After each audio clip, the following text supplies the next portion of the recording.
Hello mes sœurs chéries, aujourd'hui je vous propose un format inédit pour notre newsletter 100% féminine, ma sœur. En effet, c'est un format vlog où je vous embarque avec moi toute une après-midi. Je vous invite à travers ce format à méditer sur un verset biblique avec moi. Prenez donc de quoi noter, un thé ou un café comme vous voulez, installez-vous, c'est parti. Je compte sur vous bien sûr pour me mettre en commentaire les petites notes que vous aurez prises si vous en avez prises et comment ce verset vraiment a résonné en vous. Rendez-vous donc en Proverbes chapitre 31 verset 25. Pour information, le chapitre 31 de Proverbes est connu parce que c'est vraiment là où on a la définition de ce qu'on appelle la femme vertueuse, donc le modèle, on va dire, parfait de la femme chrétienne. Mais ne vous inquiétez pas, mes très chères sœurs, il ne s'agit pas là d'un coup de pression de Dieu, c'est vraiment un modèle, donc on tend à être cette femme vertueuse, c'est parce que l'on est déjà, on sait très bien que nul n'est parfait sur cette terre.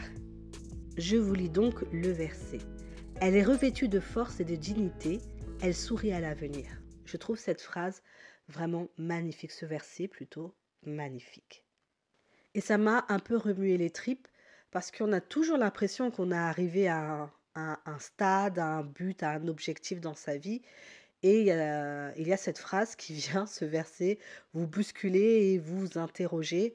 Est-ce que chaque matin, toi Sabine ou toi, vous, rajoutez votre prénom, vous vous revêtez de cette force et de cette dignité et est-ce que vous pouvez dire que chaque matin, vous souriez à l'avenir? Bien sûr, je vous parle de sourire à l'avenir, mais je suis consciente qu'avec les actualités, personne n'a envie de sourire, personne n'a envie de rire. Moi, la première, ça me fend le cœur de voir ce monde dans cet état. Mais vous me connaissez, je suis toujours dans une espèce de positivité et c'est portée par la foi finalement. Et je n'ai pas envie de vous faire un épisode où je vais plomber l'atmosphère. Donc on va vraiment parler en Christ, rester en Christ et rester dans cette espérance du Christ. Si j'avais plus de 9 minutes, je pense que je vous aurais vraiment encouragé, mes sœurs, à cultiver votre force intérieure et cette dignité qui émane de votre identité en Christ. Je vous aurais aussi encouragé à trouver votre valeur, même vos valeurs et votre sécurité toujours en Christ, qui aide finalement à être confiante en l'avenir et à lui sourire. Mais je n'ai que 9 minutes. Donc j'ai fait un raccourci. J'espère que vous m'excuserez de ce raccourci, avec cette force intérieure qui se voit de l'extérieur. Parce que certes, les attributs de Dieu, comme ce sont ces fameuses valeurs, l'empathie, le courage, etc., sont des choses qu'on cultive de l'intérieur, mais c'est aussi des choses qui se voient, qui sont palpables. Il y a des personnes que vous voyez, des femmes des fois. Je me rappelle avoir rencontré Christiane Taubira, même mon époux qui était avec moi, il dit, mais il y a quelque chose qui émane de cette femme, c'est fou. Elle avait une posture, elle avait quelque chose dans les yeux qui se voyait. Cette force et cette dignité-là, voilà, c'est des choses qu'on voit qui émanent de l'extérieur. Bah, quand je me suis regardée dans mon miroir, je ne voyais ni force, ni dignité, ni sourire à l'avenir. Je voyais une femme fatiguée avec des yeux en mode panda koala. Si ça résonne en vous, fatiguée. Voilà, quelqu'un de fatigué. D'où ce vlog chez le coiffeur où vous me voyez prendre soin justement de moi, de l'extérieur, du moi visible, pour mieux revêtir cette force et cette dignité et sourire à l'avenir. En parlant de parure, il y a d'ailleurs d'autres versions de ce verset, notamment la force et la dignité sont son vêtement, elle rit du temps à venir, ou sinon la version du semeur, la force et la splendeur lui servent de parure, c'est avec le sourire qu'elle envisage l'avenir. Ne vous laissez pas avoir par un excès d'humilité ou par une petite voix qui vous dirait que c'est futile de prendre soin de soi, de prendre ou de dépenser même avec l'inflation un peu de sous pour, je ne sais pas, un rendez-vous hebdomadaire ou ponctuel même, pour vos ongles, une épilation, un massage, le coiffeur. Ne l'écoutez pas. Prenez du temps pour vous, prenez ce temps. On en parle d'ailleurs dans la prochaine newsletter Ma Sœur. Et d'ailleurs, ce n'est pas pour rien que l'on voit cette espèce de boom sur tout ce qui est formation de développement personnel, etc. Mais comme je ne suis pas de ce monde, même si je suis dans ce monde, moi, je vous parle de manière chrétienne. Et Pour moi, ce boom-là, c'est vraiment le manque de Dieu. C'est un espèce, comme disait saint François, il me semble de mémoire, c'est un trou en forme de Dieu, une absence en forme de Dieu à nourrir. Dieu nous a donné beaucoup de choses. Effectivement, il faut revêtir son identité en Christ et en être consciente que Dieu est notre Seigneur et notre Sauveur et qu'il est mort à la croix pour tous nos péchés. Et c'est pas juste des mots comme ça, c'est une réalité qui fait qu'il ne faut pas rester dans une culpabilité, dans une tristesse quotidienne, dans une dépression. C'est vrai que c'est facile à dire, mais c'est autre chose à faire.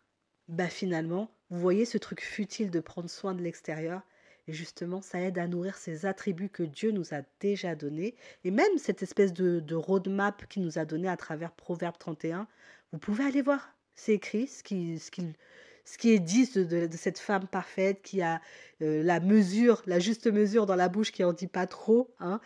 C'est des vrais conseils. Hein. Franchement, c'est pas l'histoire de ce qu'on aime dire de la femme chrétienne ou de la tradition, tradwife, la trend sur Internet. C'est pas qu'une question d'histoire de soumission ou de rabaissement de la femme. Rien à voir. C'est justement parce qu'il sait la charge mentale qu'ont les femmes, qu'il sait la sensibilité qu'il habite dans nos cœurs. Parce que beaucoup de gens aiment à dire si c'était les femmes qui géraient le monde, il y aurait moins de guerre. C'est pas totalement faux. On a cette espèce de sensibilité, de finesse qui fait qu'on va réfléchir autrement. Mais c'est le but. Si Dieu avait mis un homme et une femme totalement pareils, ça n'a pas d'intérêt en fait. Et c'est pour ça que c'est pas une question de soumission, mais de complémentarité.